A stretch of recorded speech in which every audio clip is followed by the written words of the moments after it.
প্রধান উপদেষ্টার সঙ্গে সিইসির সাক্ষাৎ। সেপ্টেম্বরের মধ্যে নির্বাচনী সামগ্রী কেনাকাটার আশা কমিশনের। ৭৬টি আসনের সীমানা পুনর্নির্ধারণের আবেদন পর্যালোচনায় ইসি। নির্বাচন কমিশন স্বাধীনভাবে কাজ করতে পারলে বন্ধ হবে স্বৈরাচার তৈরির পথ, বলছে বিএনপি। বিতর্কিত নির্বাচনের দায় এড়াতে পারে না গণমাধ্যম, মত বদিউল আলম মজুমদারের। আওয়ামী লীগ সরকারের অধীনে ২০২৪ সালের নির্বাচন ছিল ডামি, আদালতের শিকার সাবেক সিইসি হাবিবুল আউয়ালের। ভোটে অনিয়ম ও রাষ্ট্রদ্রোহ মামলায় ৩ দিনের রিমান্ডে। জুলাই অভ্যুত্থানের প্রথম শহীদ আবু সাইদ হত্যা মামলার তদন্ত শেষ। মিলেছে ৩০ জনের সম্পৃক্ততা। মতামত না নেয়ায় রোকেয়া বিশ্ববিদ্যালয়ের সহযোদ্ধাদের বিক্ষোভ। এবং ত্রিপক্ষীয় বৈঠক করলেও কাউকে কোণঠাসা করতে চায় না বাংলাদেশ। চীন পাকিস্তানের সঙ্গে হচ্ছে না জোট, জানালেন উপদেষ্টা। ভারতের সঙ্গে সম্পর্ক পুনর্বিন্যাসের চেষ্টা।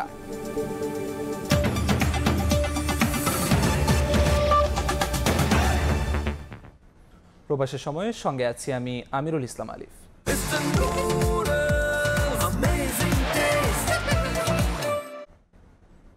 সেপ্টেম্বরের মধ্যে নির্বাচনী সামগ্রী কেনাকাটার প্রক্রিয়া সম্পন্ন হবে বলে জানিয়েছেন নির্বাচন কমিশন সচিব আখতার আহমেদ। বলেন, ভোটার তালিকায় কারা যুক্ত হবেন তা কমিশন যৌক্তিক বিবেচনায় নির্ধারণ করবে।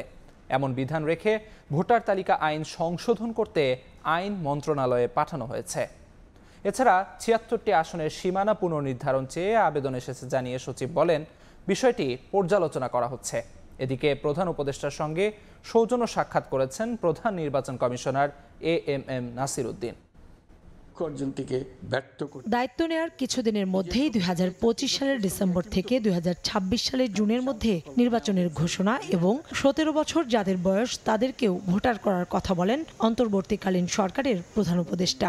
আমি মনে করি ভোটার হওয়ার বয়স ১৭ বছর নির্ধারিত হওয়া উচিত। সরকারের এমন বার্তায় কিছুটা নড়েচড়ে বসে নির্বাচন কমিশন। প্রতি বছর ভোটার তালিকা হালনাগাদের খসড়া ২রা জানুয়ারি প্রকাশ করার বিধান রয়েছে, কিন্তু ভোট বছরের মাঝপথে হলে ১৮ বছরের নিচের তরুণরা ভোটে অংশ নিতে পারবে কিনা এ নিয়ে চলে আলোচনা। এমন বাস্তবতায় ভোটার তালিকা প্রকাশের নির্দিষ্ট কোনো তারিখ না রেখে আইন সংশোধনের প্রস্তাব দিয়েছে বলে জানালেন ইসি সচিব। ভোটার তালিকাতে কোন পর্যন্ত সময়সীমা নিয়ে ভোটার করা হবে, যেখানে আমরা বলছি যৌক্তিক বিবেচনায় যে সময়টা পর্যন্ত মনে করবেন যে ভোটার তালিকায় অন্তর্ভুক্ত করা যায়, সেই যৌক্তিক বিবেচনাটা কমিশন সবাই সিদ্ধান্ত নিয়ে সেই তারিখটাকে করবেন।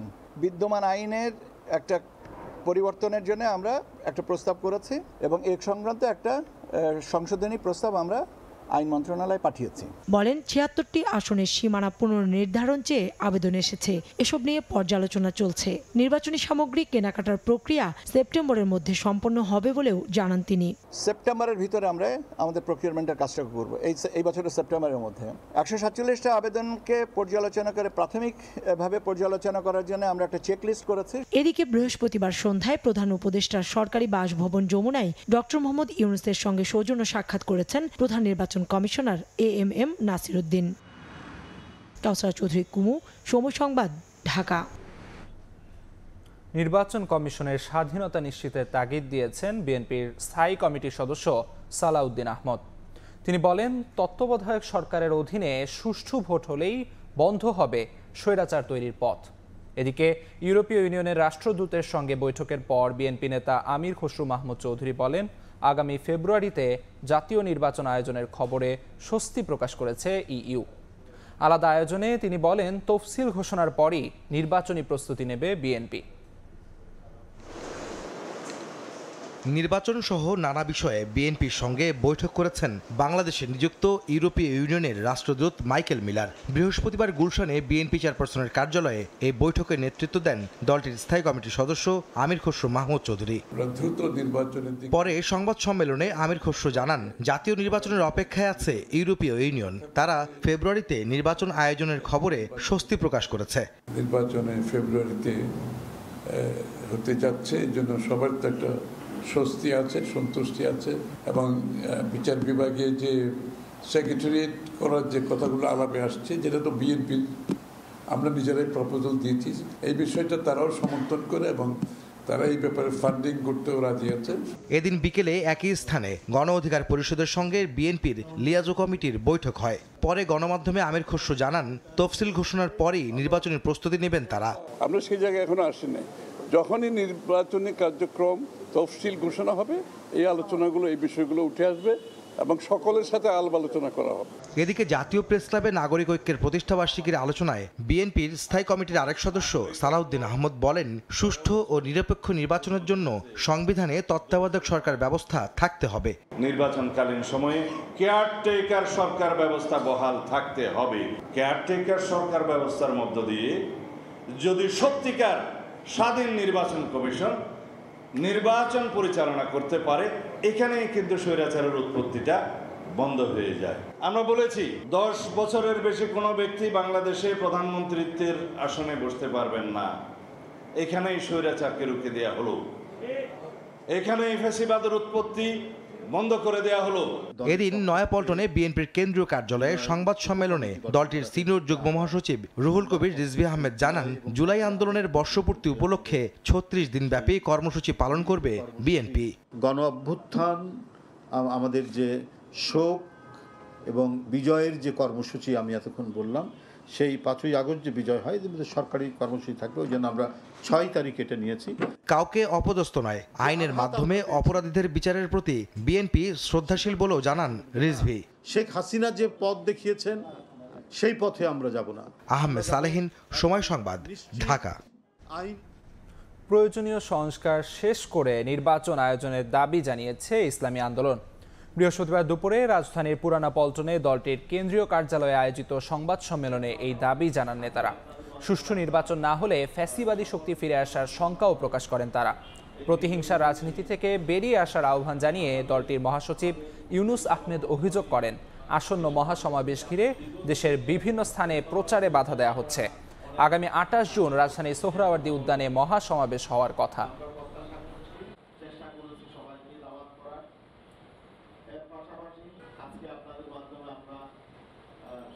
বড় দাবি হলো রাষ্ট্র সংস্কার। আমরা বলেছি নির্বাচন যেদিনই হোক, তার আগে প্রয়োজনীয় রাষ্ট্র সংস্কার হতে হবে। প্রয়োজনীয় সংস্কার শেষেই একটা সুষ্ঠু, নিরপেক্ষ, ক্রেডিবল একটা নির্বাচন হতে হবে। তার আগে আমরা যেন তেন কোনো নির্বাচন চাই না।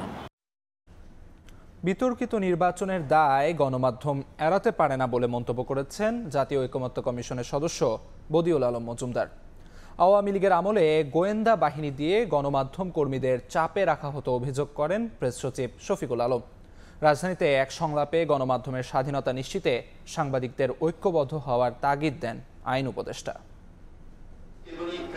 বৃহস্পতিবার সকালে রাজধানীর সিডাপ মিলনায়তনে সেন্টার ফর গভর্নেন্স স্টাডিজ আয়োজিত গণমাধ্যমের স্বাধীনতা, সাংবাদিকদের সুরক্ষা ও অভিযোগ নিষ্পত্তির আইনি কাঠামো পর্যালোচনা শীর্ষক সংলাপ অনুষ্ঠিত হয়, যেখানে অংশগ্রহণ করেন সাংবাদিক, রাজনৈতিক নেতা, সরকারের উপদেষ্টা, সচিব ও সুশীল সমাজের প্রতিনিধিরা। নাগরিক প্রতিনিধিরা বলেন, গত 15 থেকে 16 বছরে সাংবাদিকতায় যে কালচার তৈরি হয়েছে, সেটা অল্প সময়ে কাটিয়ে ওঠা যাবে না।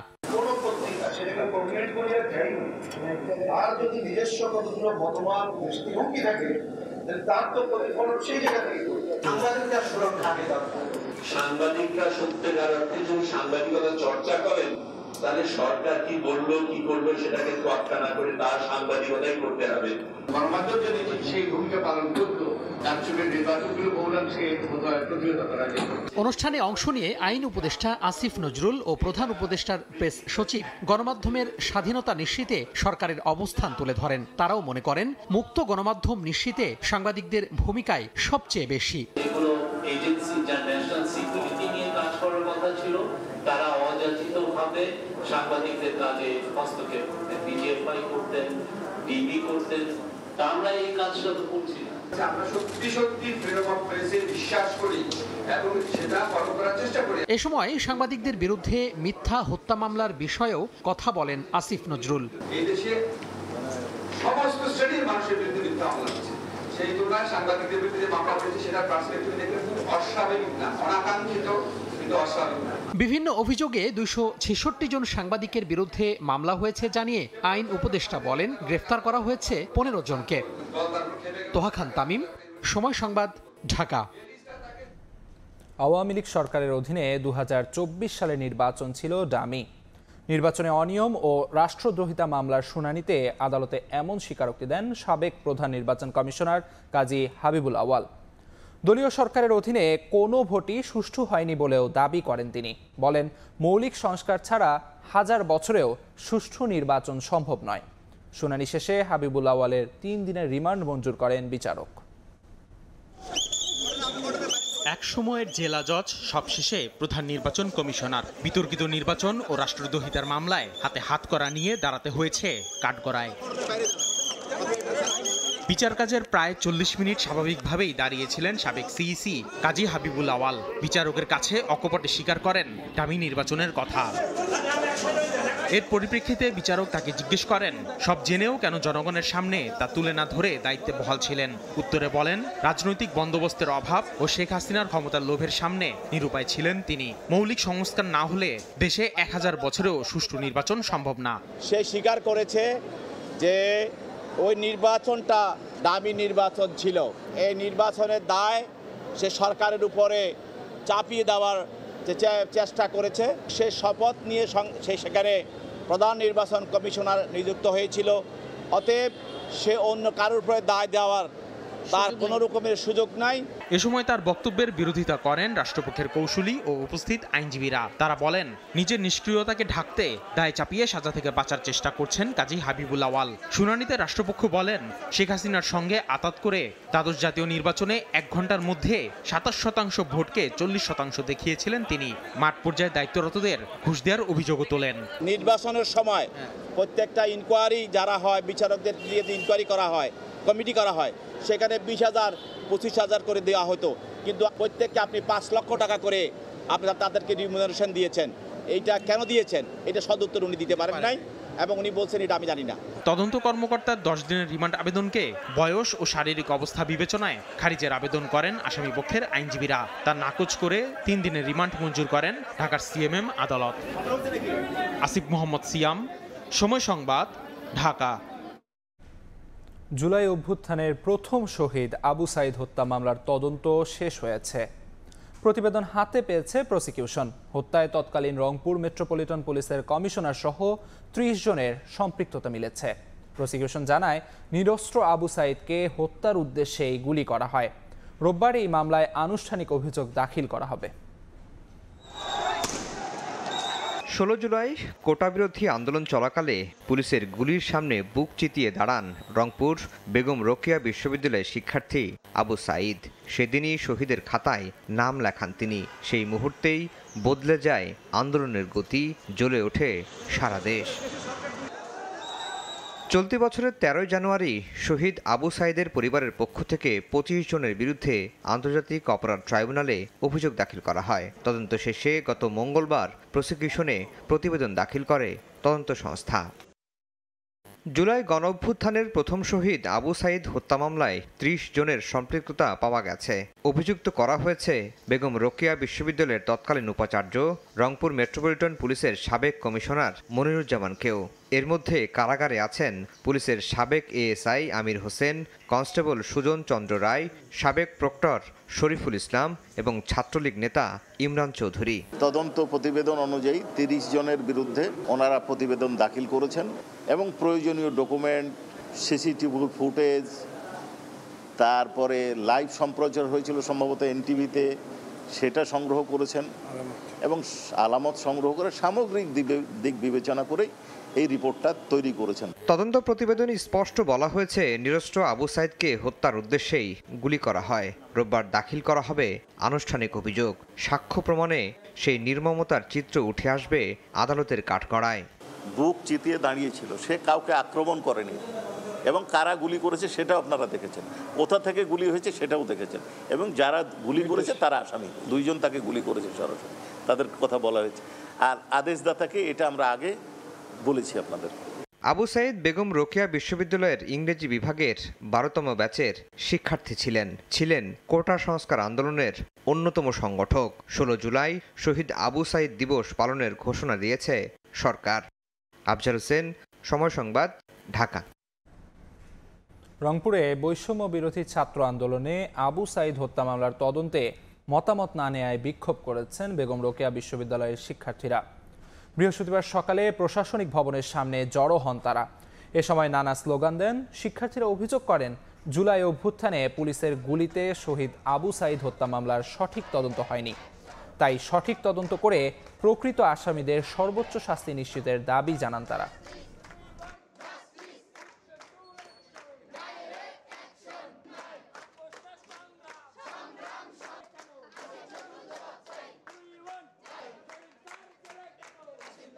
আবু সাইদ কিভাবে মারা গেছে তাদের সতীর্থদের কাছে শুনতে হবে। এখন আবু সাইদ মারা গেছে পুলিশের গুলিতে, সে দায়ভার পুলিশ প্রশাসনকে না দিয়ে সমস্ত দায়ভার হচ্ছে বেগম রোকেয়া বিশ্ববিদ্যালয় প্রশাসনকে দিচ্ছে। আবু সাইদ ভাই শহীদ হওয়ার পর আমাদের যে সাবেক প্রক্টর ছিল জনাব শরীফুল ইসলাম স্যার, তাকে শুধুমাত্র তদন্তের স্বার্থে গ্রেফতার করা হয়েছিল। তৎকালীন প্রশাসনের প্রক্টর হিসেবে দায় থাকতে পারে, কিন্তু তিনি আবু সাইদ হত্যার মূল ইন্ধনদাতা নন। মূল যে আসামি যারা আছে তাদেরকে এখনো পর্যন্ত গ্রেফতার করতে পারিনি। দুদক কর্মকর্তা পরিচয়ে ঘুষ চাওয়া নিয়ে এনসিপি নেতা হাসনাত আবদুল্লাহর অভিযোগের বিষয়ে অনুসন্ধানের সিদ্ধান্ত নিয়েছে দুদক। সংবাদ সম্মেলনে একথা জানান দুদক মহাপরিচালক আক্তার হোসেন। তিনি বলেন, এনসিপি নেত্রী প্রতারক চক্রের ফাঁদে পড়েছেন। প্রকৃত ঘটনা উন্মোচিত হলে ভুল ভাঙবে হাসনাত আবদুল্লাহর।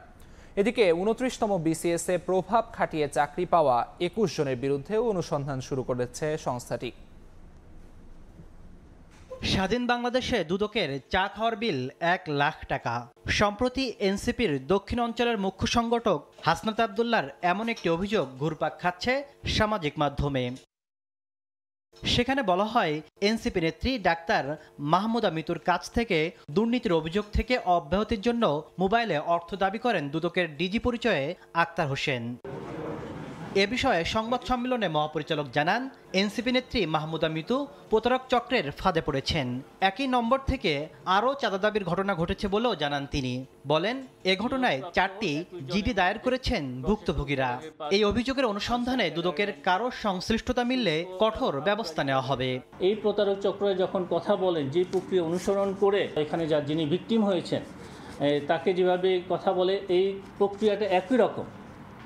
এবং আমরা আপনাদেরকে এটাও আশ্বস্ত করতে চাই আপনাদের মাধ্যমে, এই আমাদের যে টিম কাজ করছেন এবং তারা যদি এই প্রক্রিয়ার সাথে যদি দুদকের কোনো পর্যায়ে কোনো কর্মকর্তার কোনো ধরনের সংশ্লিষ্টতা পাওয়া যায়, তাদেরকেও আইনামূলে আনা হবে। এদিকে 29তম বিসিএস এর ফল প্রকাশের 13 মাস পর নন ক্যাডারের সুপারিশপ্রাপ্ত 21 জনকে ক্ষমতার প্রভাব খাটিয়ে ক্যাডার হিসাবে বিভিন্ন দফতরে পদায়ন করা হয়। এমন অভিযোগের ভিত্তিতে অনুসন্ধানের সিদ্ধান্ত নিয়েছে সংস্থাটি। নিয়ম বহির্ভূতভাবে যখন হয়েছে তখন আপনাকে আমরা এই বিষয়ে অনুসন্ধানের সিদ্ধান্ত গ্রহণ করা হয়েছে। সুতরাং অনুসন্ধানে সব বিষয়গুলো উঠে আসবে। এদিন ঋণের নামে প্রায় 50 কোটি টাকা আত্মসাতের অভিযোগে এনআরবি গ্লোবাল ব্যাংকের সাবেক এমডি পিকে হালদার সহ 25 জনের বিরুদ্ধে পৃথক 2টি মামলা করে দুদক। তাসলিম তৌহিদ, সময় সংবাদ, ঢাকা। আওয়ামী লীগ সরকারের আমলে যে গুম খুন হয়েছে, নতুন বাংলাদেশে তার ঠাঁই হবে না। স্বাধীন মত প্রকাশের ক্ষেত্রে কোনো রাজনৈতিক দল যেন পরবর্তীতে এ ধরনের কর্মকাণ্ড করতে না পারে, সে বিষয়ে সবাইকে ঐক্যবদ্ধ হওয়ার আহ্বান জানিয়েছেন জাতীয় নাগরিক পার্টির জ্যেষ্ঠ যুগ্ম আহ্বায়ক সামান্তা শারমিন। বৃহস্পতিবার বিকেলে আন্তর্জাতিক নির্যাতন বিরোধী দিবস উপলক্ষে রাজধানীর বাংলা মোটরে দলের অস্থায়ী কার্যালয়ে তিনি একথা বলেন, গেল 17 বছরে নির্যাতিতদের বিষয়ে রাজনৈতিক দলগুলোর কথা বলা উচিত। এছাড়া ফ্যাসিস্ট সরকারের আমলে নির্যাতনের বিরুদ্ধে যে মামলাগুলো এখনো নেওয়া হয়নি, সেগুলো এখতিয়ারভুক্ত করে বিচার এবং সংশ্লিষ্ট পরিবারকে ক্ষতিপূরণ দেবার দাবি জানান তিনি।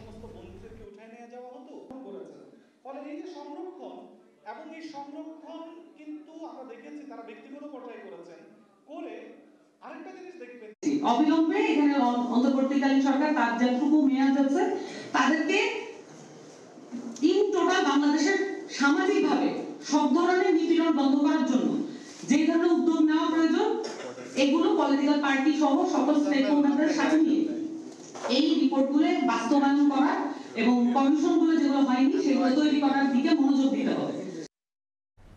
প্রবেশের সময় আরও থাকছে, এনবিআরের আন্দোলন প্রত্যাহারের অনুরোধ অর্থ উপদেষ্টার। আগামী সপ্তাহের মধ্যে সমস্যা সমাধানের আশ্বাস। দাবি না মানলে আমদানি রফতানি কার্যক্রম বন্ধের হুঁশিয়ারি। শুরু হলো চলতি বছরের এইচএসসি ও সমমানের পরীক্ষা। এবার 11টি বোর্ডে অংশ নিচ্ছে 12,51,000 শিক্ষার্থী। পরীক্ষা শেষে প্রশ্নের মান ও পদ্ধতি নিয়ে মিশ্র প্রতিক্রিয়া জানায় শিক্ষার্থীরা। এদিকে প্রশ্ন ফাঁস ঠেকাতে সরকারের কঠোর অবস্থানের কথা জানান শিক্ষা উপদেষ্টা। খানিকটা পরেই বসতে হবে জীবনের দ্বিতীয় পাবলিক পরীক্ষায়, তাই শেষ মুহূর্তে নিজের প্রস্তুতি ছালিয়ে নেয়ার চেষ্টায় শিক্ষার্থীরা। বৃহস্পতিবার সারা দেশের 11টি শিক্ষা বোর্ডের অধীনে 12,51,111 জন পরীক্ষার্থী অংশ নেন এইচএসসি ও সমমানের পরীক্ষায়। এবার সবচেয়ে বেশি পরীক্ষার্থী ঢাকা বোর্ডে। আগে ভাগে পৌঁছে কেন্দ্রের সামনে অপেক্ষা শেষে সকাল 9টায় মাস্ক পরে লাইন ধরে কেন্দ্রে প্রবেশ করেন তারা। প্রথম দিনে বাংলা প্রথম পত্রের পরীক্ষা শেষে প্রশ্নের মান ও পদ্ধতি নিয়ে মিশ্র প্রতিক্রিয়া জানান শিক্ষার্থীরা। এমসিকিউটা একটু হার্ড হয়েছে, কিন্তু প্রশ্নটা লিখিত যেটা সেটা একটু সহজ হয়েছে। প্রশ্ন অনেক সহজ হয়েছে, এমসিকিউটা জানি না, বাট সিকিউ অনেক ভালো হয়েছে, আলহামদুলিল্লাহ অনেক ভালো হয়েছে। আমরা যতটা ভাবছিলাম যে হার্ড হবে অতটা হার্ড হয় নাই, বেশ ইজি আসছে। প্রিপারেশন ভালো ছিল, সব মিলে আলহামদুলিল্লাহ ভালো হয়েছে। রিটেন পার্টটা অনেক ভালো হয়েছে, সব কমন পড়ছে আলহামদুলিল্লাহ। 11টা প্রশ্নের মধ্যে 10টাই কমন পড়ছে। এমসিকিউটা একটু হার্ড হয়েছিল, বাট আলহামদুলিল্লাহ অনেক ভালো হয়েছে এক্সাম। এদিকে নিষেধাজ্ঞা থাকলেও কেন্দ্রের সামনে ছিল অভিভাবকদের চিরাচরিত জটলা। আর ডেঙ্গুর প্রকোপের মধ্যেই অনেক কেন্দ্রের আশেপাশে আবদ্ধ খাল ও ময়লার ভাগাড় সহ পরিবেশ নিয়ে অসন্তুষ্ট অভিভাবকরা। ডেঙ্গুর পুরা কারখানা, আমি তো ভয়ে আছি যে বাচ্চা ডেঙ্গু হবে কিনা। রাস্তাঘাট সম্পূর্ণ ময়লার গাড়ি দিয়ে ভর্তি, এখানে দুর্গন্ধে বাচ্চারা অসুস্থ হয়ে যাওয়ার সম্ভাবনা বেশি। রাজধানীর ভাসানটেক সরকারি কলেজ কেন্দ্র পরিদর্শন করেন শিক্ষা উপদেষ্টা ডক্টর চৌধুরী রফিকুল আবরার। বলেন, প্রশ্ন ফাঁস সহ সব অপচেষ্টা ঠেকাতে সতর্ক অবস্থানে আছে সরকার। থ্রেট তো সবসময়ই থাকে, দুষ্ট চক্র তো সবসময়ই তারা চেষ্টা করবে এগুলো করতে, কিন্তু যেভাবে আমরা এসএসসিটা সামলেছি আশা করি এগুলো আমরা সামলাতে পারবো। আগামী 10 আগস্ট শেষ হবে চলতি বছরের এইচএসসি ও সমমানের পরীক্ষা। এইচএসসি পরীক্ষায় কাঙ্ক্ষিত ফলাফলের পাশাপাশি নিজের মেধা ও যোগ্যতা দিয়ে আগামী দিনে সমৃদ্ধ বাংলাদেশ বিনির্মাণে আত্মনিয়োগ করতে চান আজকের এইচএসসি পরীক্ষার্থীরা। শাকির আহমেদ, সময় সংবাদ, ঢাকা। প্রবেশপত্র না পাওয়ায় জামালপুরে এইচএসসি পরীক্ষায় অংশ নিতে পারেনি 17 শিক্ষার্থী। এ ঘটনার পর কলেজের সাইনবোর্ড খুলে গেটে তালা ঝুলিয়ে আত্মগোপনে চলে গেছে কলেজ অধ্যক্ষ সহ সংশ্লিষ্টরা। শিক্ষার্থীরা জানান, পৌর এলাকার প্রশান্তি আইডিয়াল স্কুল অ্যান্ড কলেজের শিক্ষার্থীদের ইসলামপুরের সভারচর কলেজ থেকে রেজিস্ট্রেশন করিয়ে এইচএসসি পরীক্ষা দেওয়ার ব্যবস্থা করা হয়। এবারও 17 শিক্ষার্থীকে ওই কলেজের মাধ্যমে রেজিস্ট্রেশন করানো হয়, কিন্তু পরীক্ষা শুরু হলেও ওই শিক্ষার্থীদের প্রবেশপত্র দিতে পারেনি কলেজ কর্তৃপক্ষ। শিক্ষার্থীরা পরীক্ষা না দিতে পেরে কলেজটির সামনে অবস্থান নেয়। পরে কলেজের সাইনবোর্ড খুলে গেটে তালা ঝুলিয়ে আত্মগোপনে চলে যান কলেজ অধ্যক্ষ সহ সংশ্লিষ্টরা।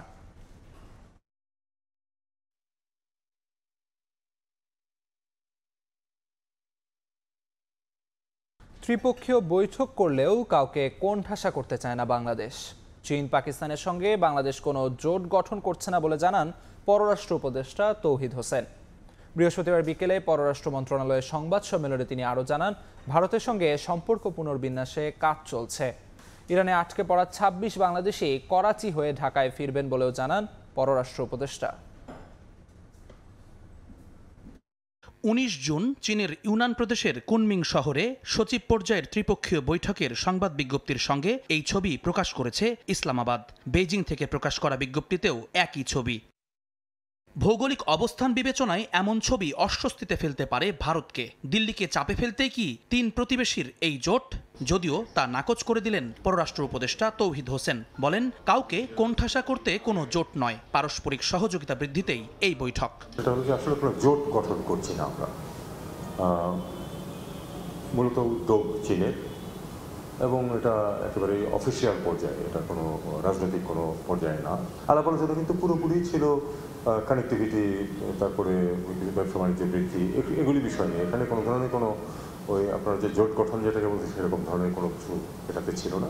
এটা যদি ভবিষ্যতে কোনো অগ্রগতি কোনো যদি আরও কিছু হয় তখন আপনারা সেটা জানতে পারবেন। চীনের ভাষায় ত্রিপক্ষীয় সহযোগিতা বা পাকিস্তানের ভাষায় ত্রিপক্ষীয় কাঠামো যাই হোক না কেন বিষয়টি প্রভাব ফেলতে পারে ঢাকা দিল্লির নিরুত্তাপ সম্পর্কে, যদিও ভারতের সঙ্গে সম্পর্ক পুনর্বিন্যাসে কাজ চলছে বলে জানান পররাষ্ট্র উপদেষ্টা।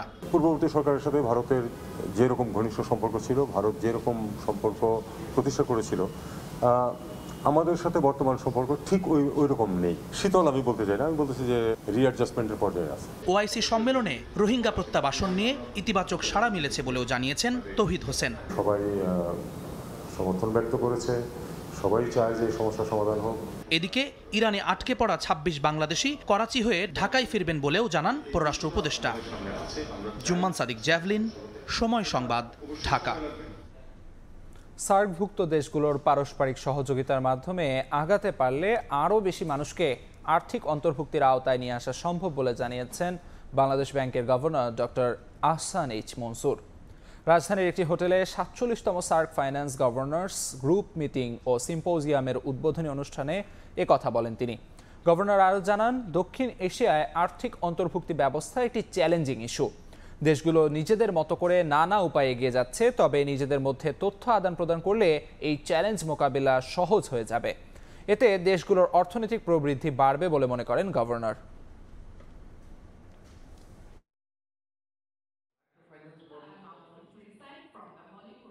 ফাইন্যান্সিয়াল ইনোভেশন, ফাইন্যান্সিয়াল ইনক্লুশন, এগুলোতে যে এক্সপিরিয়েন্সটা আমরা গ্যাদার করেছি সাউথ এশিয়াতে as a developing country, every country has experience, যেটা সবার জন্য শিক্ষণীয় বিষয় নিয়ে আসে, সেটাকেই আমরা আলোচনা করি এবং সেটার ক্ষেত্রে যেটা বাংলাদেশের জন্য প্রয়োজন সেটা আমরা গ্রহণ করব, অন্য দেশের জন্য যেটা প্রয়োজন সেটা তারা গ্রহণ করবে। তো এটাই আমাদের লক্ষ্য। প্রবেশের সময় আরও থাকছে, ইসরায়েলের বিরুদ্ধে যুদ্ধে ইরানের জয় দাবি খামেনির। জাতির উদ্দেশ্যে ভাষণে নাগরিকদের প্রতি কৃতজ্ঞতা। IAEA থেকে বেরিয়ে আসার পথে আরেক ধাপ এগোলো তেহরান। ওয়ার্ল্ড ক্লাস টেকনোলজি দ্বারা তৈরি এক্সপার্ট ওয়াটার পাম্প, পানির সমস্যায় এক্সপার্ট সমাধান। দেশের স্বার্থে এনবিআর এর আন্দোলন প্রত্যাহারের অনুরোধ জানিয়েছেন অর্থ উপদেষ্টা সালেউদ্দিন আহমেদ।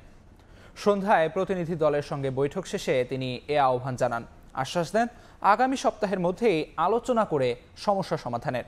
যদিও বৈঠকে চেয়ারম্যানের অপসারণ নিয়ে কোনো আলোচনা হয়নি। এদিকে আগামীকালের মধ্যে দাবি না মানা হলে শনিবার থেকে আমদানি রফতানি সহ সব কার্যক্রম বন্ধ রাখার পাশাপাশি মার্চ টু এনবিআর কর্মসূচির হুঁশিয়ারি দিয়েছে এনবিআর সংস্কার ঐক্য পরিষদ। বৃহস্পতিবার দুপুর 12টা থেকে রাজধানীর আগারগাঁওয়ে এনবিআর ভবনে শুরু হয় দ্বিতীয় দফার চতুর্থ দিনের কলম বিরতি কর্মসূচি। অপ্রীতিকর পরিস্থিতি এড়াতে এনবিআর ভবনে মোতায়েন করা হয় সেনাবাহিনী। এর মধ্যেই নিজেদের দাবির পক্ষে শক্ত অবস্থান নিয়ে আন্দোলন চালিয়ে যান এনবিআর সংস্কার ঐক্য পরিষদ। পরে বিকেল 4টায় ভবনের সামনে আয়োজিত সংবাদ সম্মেলনে জানানো হয়, অর্থ উপদেষ্টা আনুষ্ঠানিকভাবে আলোচনার প্রস্তাব দিলে তা বিবেচনা করবেন তারা। দাবি মেনে না নিলে শনিবার মার্চ টু এনবিআর কর্মসূচির হুঁশিয়ারি দেন তারা। আলোচনার আহ্বান আসলে আমরা অবশ্যই বিবেচনা করব।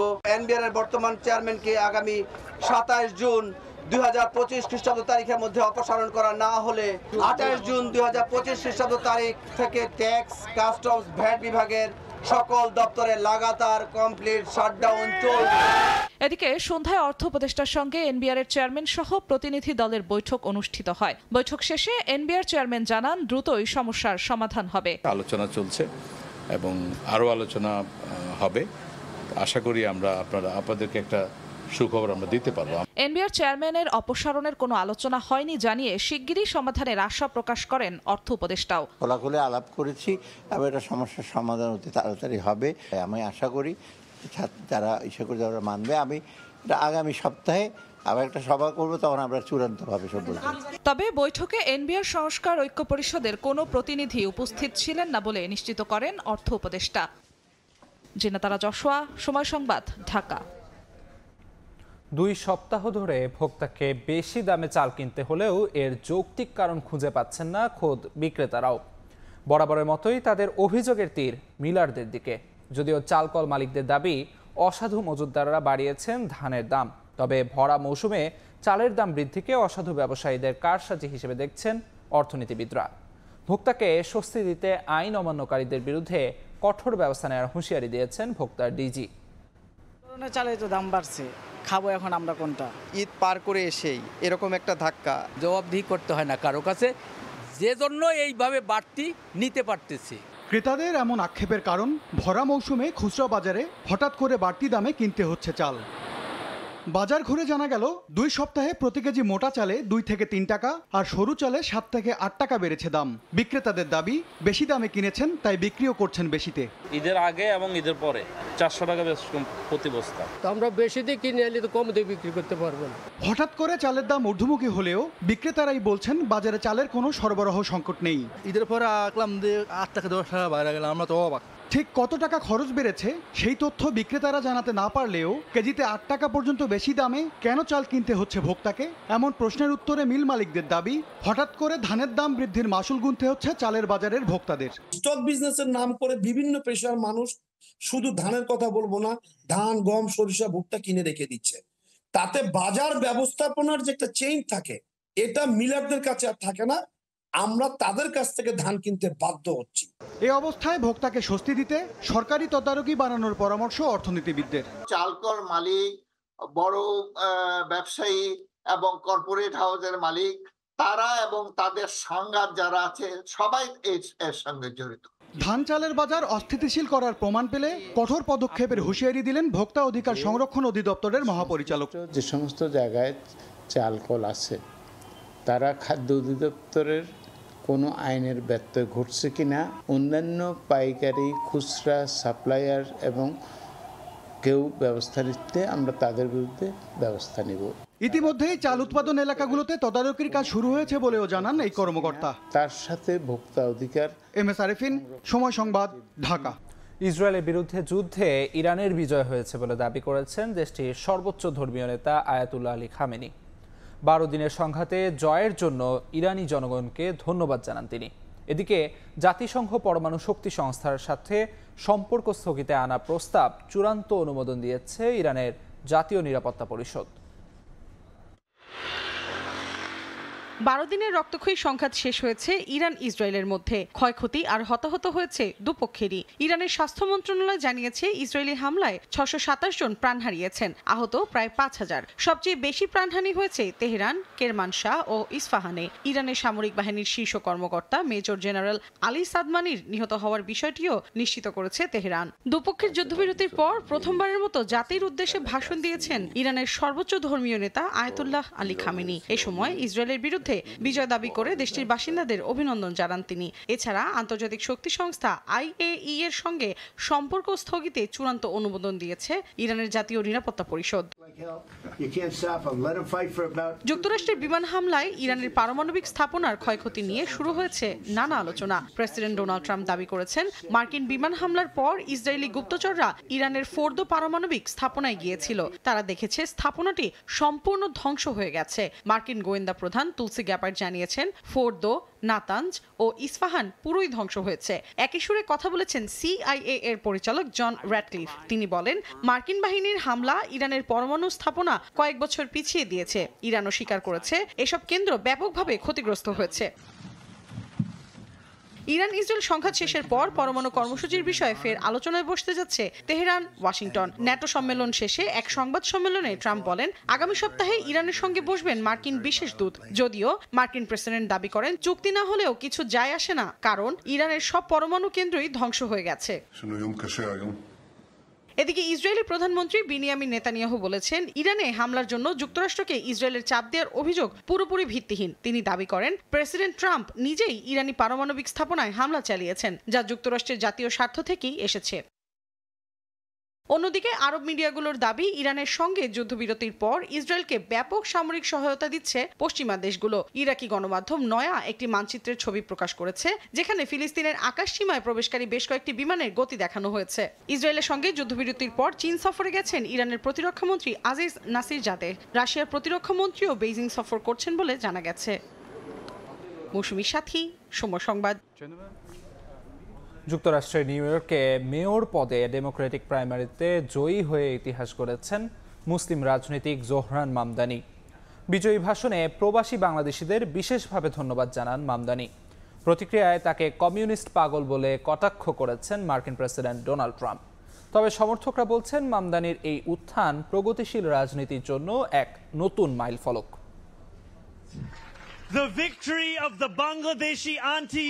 এভাবেই নিজের জয়ের পেছনে বাংলাদেশিদের অবদানের কথা তুলে ধরেন যুক্তরাষ্ট্রের নিউ ইয়র্ক শহরের মেয়র পদপ্রার্থী জোহরান মামদানি। মাত্র কয়েক মাস আগেও তার নামের পাশে 1% সমর্থন ছিল।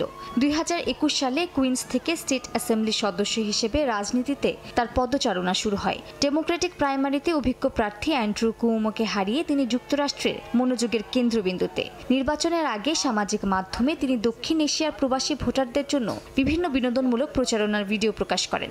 এমনকি ভারতীয় বংশোদ্ভূত এই মেয়র প্রার্থী বাংলা ও হিন্দি ভাষায় ভিডিও পোস্ট করেন। আমার বাংলা ভালোই না, খারাপ না। মামদানি নিজের প্রচারে ট্রাম্প বিরোধী অবস্থান স্পষ্ট করে দিয়েছেন আগেই। তার মতে একজন প্রগতিশীল মুসলিম অভিবাসী হওয়ায় তিনি ডোনাল্ড ট্রাম্পের সবচেয়ে বড় দুঃস্বপ্নের কারণ। ফোর্বস ও সরকারি তথ্য মতে মামদানির মোট সম্পদ $2 থেকে $3 লাখ মধ্যে। বিশেষ করে ইসরায়েল ফিলিস্তিন ইস্যুতে মামদানি যেভাবে স্পষ্ট অবস্থান নিয়েছেন সেটি তাকে নিয়ে যায় বিতর্কের কেন্দ্রে। গাজায় ইসরায়েলি হামলাকে তিনি গণহত্যা আখ্যা দিয়েছেন। তিনি এও দাবি করেছেন মেয়র হলে আইসিসি ওয়ারেন্ট অনুযায়ী নেতানিয়াহুকে গ্রেফতার করবেন। মামদানি দলীয় পদে জয়ী হওয়ায় মিশ্র প্রতিক্রিয়া দেখা দিয়েছে নিউ ইয়র্ক শহরের বাসিন্দাদের মধ্যে। মামদানির এই ঐতিহাসিক জয়ের পরপরই সবচেয়ে তীব্র প্রতিক্রিয়া এসেছে প্রেসিডেন্ট ডোনাল্ড ট্রাম্পের কাছ থেকে। নিজ মালিকানাধীন সামাজিক মাধ্যম ট্রুথ সোশ্যালে দেয়া পোস্টে মামদানিকে কমিউনিস্ট পাগল বলে কটাক্ষ করেন তিনি। মালিহা সুহরওয়ার্দী, সময় সংবাদ। বিজেপি সরকারকে আবারও একহাত নিয়েছেন পশ্চিমবঙ্গের মুখ্যমন্ত্রী মমতা বন্দ্যোপাধ্যায়। এবার অভিযোগের তীর ভোটার তালিকার নতুন নিয়মের দিকে। কেন্দ্রীয় নির্বাচন কমিশন নতুন ভোটার তালিকা সংশোধনের সময় বাবা মায়ের জন্ম সনদ দেখানো বাধ্যতামূলক করায় ক্ষোভ প্রকাশ করেন তৃণমূল নেত্রী। বলেন, নতুন ভোটার তালিকায় নাম তোলার নিয়ম ভারতের নাগরিকদের নিবন্ধন বা এনআরসির চেয়েও ভয়ঙ্কর। বিস্তারিত জানাচ্ছেন সুব্রত আচার্য। আগামী বছর ভারতের পশ্চিমবঙ্গ এবং প্রতিবেশী রাজ্য বিহারের বিধানসভা নির্বাচন অনুষ্ঠিত হচ্ছে। এই সময় নির্বাচন কমিশন ঘোষণা করেছে 1987 সাল থেকে 2024 সালের মধ্যে জন্মগ্রহণকারীদের ভোটার তালিকা সংশোধনের ক্ষেত্রে বাধ্যতামূলকভাবে তাদের বাবা মায়ের জন্ম সনদ জমা দিতে হবে। এ নিয়েই তীব্র আপত্তি জানিয়েছেন পশ্চিমবঙ্গের মুখ্যমন্ত্রী মমতা বন্দ্যোপাধ্যায়। দীঘা সমুদ্র সৈকতের পাশে নতুন নির্মিত শ্রী শ্রী জগন্নাথ ধামের রথযাত্রায় অংশ নিতে যোগ দিয়েছেন মমতা। বৃহস্পতিবার সেখানে সাংবাদিকদের সঙ্গে কথা বলতে গিয়ে তিনি ভোটার তালিকায় নাম ওঠানোর ক্ষেত্রে বাবা মায়ের জন্ম সনদ চাওয়াকে ভারতের নাগরিকদের নিবন্ধন বা এনআরসির চেয়েও বিপজ্জনক উল্লেখ করেন।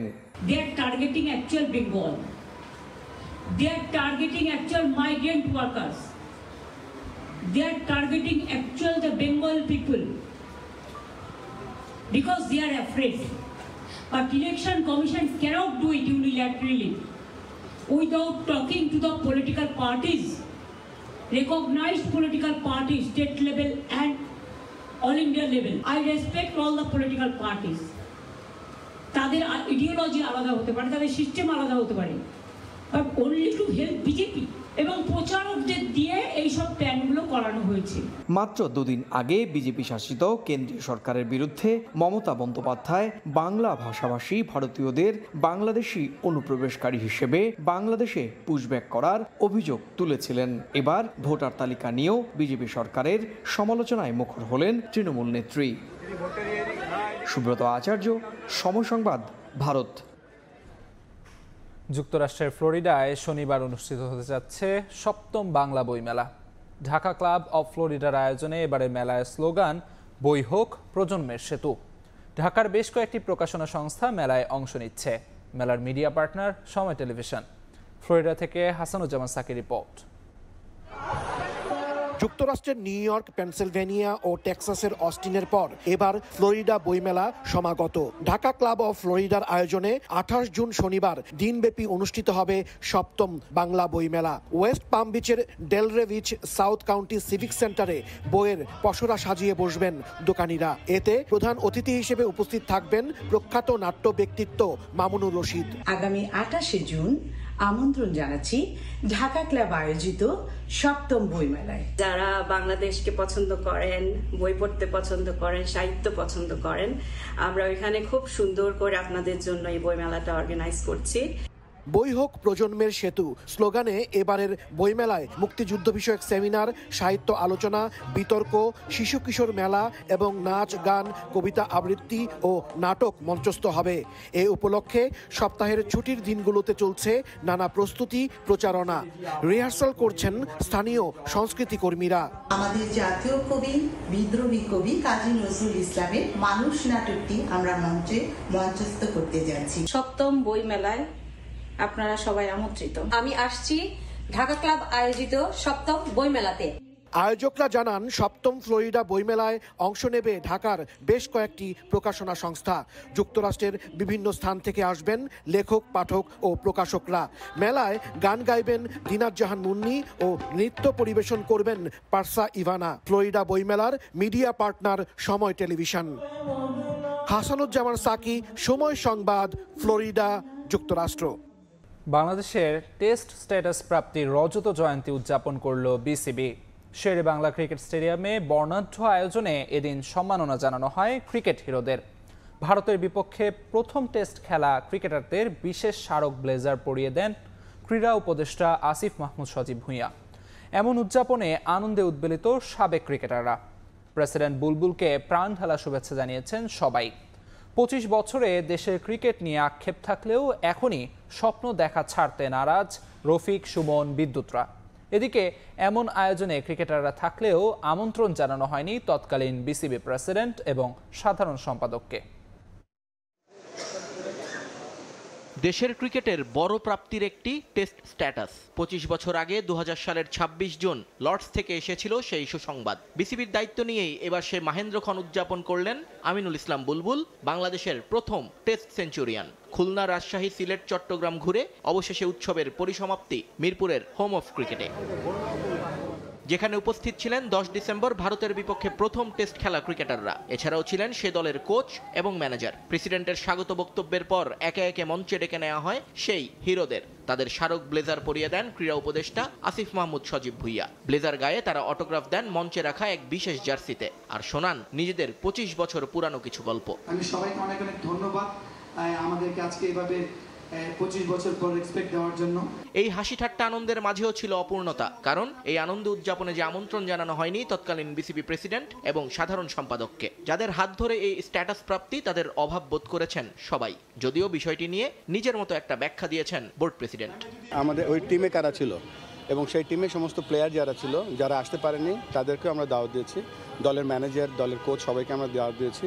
কিন্তু এর নেক্সট স্টেজে আমরা যদি যাই বা আমরা যদি আরও এই জিনিসটাকে আরও বড় পরিসরে করি, তখন দেখা যাচ্ছে এটা কয়েক হাজার লোক এখানে চলে আসবে। তো আমাদের শ্রদ্ধা তাদের জন্য সবসময় আছে। আয়োজনের রংহীনতা নিয়ে প্রশ্ন থাকলেও লক্ষ্যটা স্থির বিসিবি প্রেসিডেন্টের। ক্রিকেটের বিকেন্দ্রীকরণ তার প্রধান টার্গেট, যে কারণেই একের পর এক বিভাগ ঘুরে দাঁড় করিয়েছেন ট্রিপল সেঞ্চুরি প্রজেক্ট। আর আমিনুল ইসলাম বুলবুলের এই পরিকল্পনায় পূর্ণ সহযোগিতার আশ্বাস ক্রীড়া উপদেষ্টার। আমাদের দিক থেকে সর্বোচ্চ সহযোগিতা করার মানসিকতা এখন মন্ত্রণালয়ের আছে। মন্ত্রণালয়ের আমাদের সব স্তরে ক্লিয়ারলি নির্দেশনা দেওয়া আছে, যাতে করে সকল ফেডারেশন এবং ক্রীড়া সংস্থার সাথে খুব ভালো কোঅর্ডিনেশন রাখা হয়। মিরপুরে একটি ক্রিকেট জাদুঘর এবং অনার্স বোর্ড হবে বলে অনেক গল্প শুনিয়েছিল আগের বোর্ড। রজত জয়ন্তীতে একেবারে সব করে না ফেললেও টেস্ট ক্রিকেটারদের তালিকা দিয়ে একটা বোর্ডের কার্যক্রম শুরু করলো বিসিবি। সময়ের সঙ্গে যার কলেবর আরও বাড়বে বলে জানিয়েছেন ক্রিকঅফ চেয়ারম্যান। যারা টেস্ট ক্রিকেট খেলেছে তাদের লিস্টে এটা, একইভাবে এখানে ওয়ানডে যারা খেলেছে, টি20 যারা খেলেছে তাদের লিস্টও এখানে আসবে। অন্য একটা অনার বোর্ড হবে, যেখানে এই স্টেডিয়ামে যারা 100 করেছে কিংবা 200 করেছে কিংবা 5 উইকেট পেয়েছে, ওই ধরনের পারফরমেন্সগুলোকে হাইলাইট করা হবে ওই অনার বোর্ডে। দেখতে দেখতে 25 বছরে পা দিল বাংলাদেশের টেস্ট ক্রিকেট। এ সময়কালে ক্রিকেট কূটনীতিতে খুব বেশি পিছিয়ে না থাকলেও মাঠের ক্রিকেটটা এখনো হতাশ করে সাবেকদের, যদিও হাল ছাড়তে নারাজ কেউই। প্রথম ওভারটা করতে পেরেছি, এটাই আসলে সৌভাগ্য আমার জন্য, আমি মনে করি গর্বের ব্যাপার। কারণ বাংলাদেশে প্রথম টেস্টে প্রথম বলটা করা সবার ভাগ্যে আসে না, আমার ভাগ্যে পেয়েছি। আমি যেটা বলছি প্রত্যাশায় পৌঁছাতে পারিনি, বাট ইমপ্রুভ যে করিনি তা না, আমরা ইমপ্রুভ করেছি। আমরা 2টা টেস্ট বা একটা ওয়ানডে বা 3টা ওয়ানডে খারাপ করলে আমরা টিমের বাইরে থাকতাম। এই সুযোগগুলি আমরা পাইলে মনে আমাদের জন্য আরও বেশি অ্যাডভান্টেজ হতো। 2000 সনে আরম্ভ করি আমরা কিন্তু তখন পুরো ব্ল্যাঙ্ক ছিলাম, বাট আমরা শিক্ষা নিচ্ছি, এখনও নিচ্ছি। বাট আপনি হতে পারে আপনি বলতে পারেন যে না আমরা টেস্টে ওরকম জিতি না বা ওরকম ড্র করি, তা আলহামদুলিল্লাহ একটা সময় দিতে হবে। টেস্ট স্ট্যাটাস প্রাপ্তির মতোই প্রথম টেস্ট জয়, নারী এশিয়া কাপ জয় এবং আইসিসি ট্রফির জয়ের দিনগুলো উদযাপন করতে চায় বাংলাদেশ ক্রিকেট বোর্ড। নিয়ন মুহাইমিন, সময় সংবাদ, ঢাকা। এ পর্যায়ে শীর্ষ সংবাদগুলো জানিয়ে দিচ্ছি আরেকবার। প্রধান উপদেষ্টার সঙ্গে সিইসির সাক্ষাৎ, সেপ্টেম্বরের মধ্যে নির্বাচনী সামগ্রী কেনাকাটার আশা কমিশনের।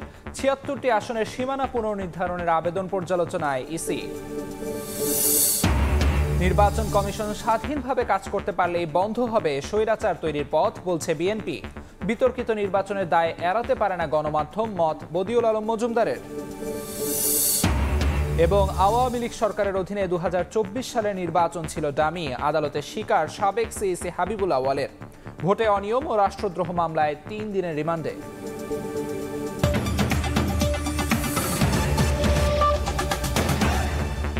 এই ছিল প্রবাসের সময়। সঙ্গে থাকুন সময়ের।